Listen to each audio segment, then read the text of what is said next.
কাঁচা আম দিয়ে আমরা কত কিছু বানাই।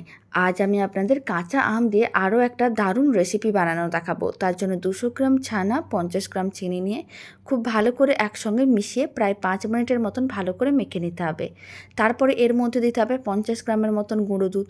গুঁড়ো দুধটাও খুব ভালো করে একসঙ্গে মিশিয়ে নিতে হবে। গুঁড়ো দুধ খুব ভালো করে মিশিয়ে নেওয়ার পরে মিশ্রণটাকে এক সাইডে রেখে দিলাম। এদিকে একটা মিক্সির জার নিয়েছি, তার মধ্যে বেশ কিছুটা পরিমাণ আমের টুকরো, অল্প একটু জল দিয়ে দিলাম। এবার খুব ভালো করে পেস্ট করতে হবে। আমের মিশ্রণটা রেডি হয়ে গেছে। এখন আমের মিশ্রণটাকে কড়াইয়ের মধ্যে দিয়ে দিলাম, আর যে বড় টুকরোগুলো আছে সেইগুলোকে ভালো করে বেছে নিতে হবে। মিশ্রণটা দেওয়ার পরে এর মধ্যে 50 গ্রামের মতন চিনি দিতে হবে, যাতে কাঁচা আমের টক ভাবটা না থাকে। খুব ভালো করে মিশিয়ে নিয়েছিলাম। এখন 1 ফোঁটার মতন দিয়ে দিলাম গ্রিন ফুড কালার। এটা একেবারেই অপশনাল, আপনারা চাইলে দিতেও পারেন, নাও দিতে পারেন। ফুড কালারটা ভালো করে মিশিয়ে নেওয়ার পরে মিশ্রণটা কিন্তু বেশ ঘন করে নিয়েছিলাম। এবার এর মধ্যে আমি মেখে রাখা ছানাটা দিয়ে দিলাম। তারপর নাড়াচাড়া করে মিশ্রণটাকে ঘন করতে হবে।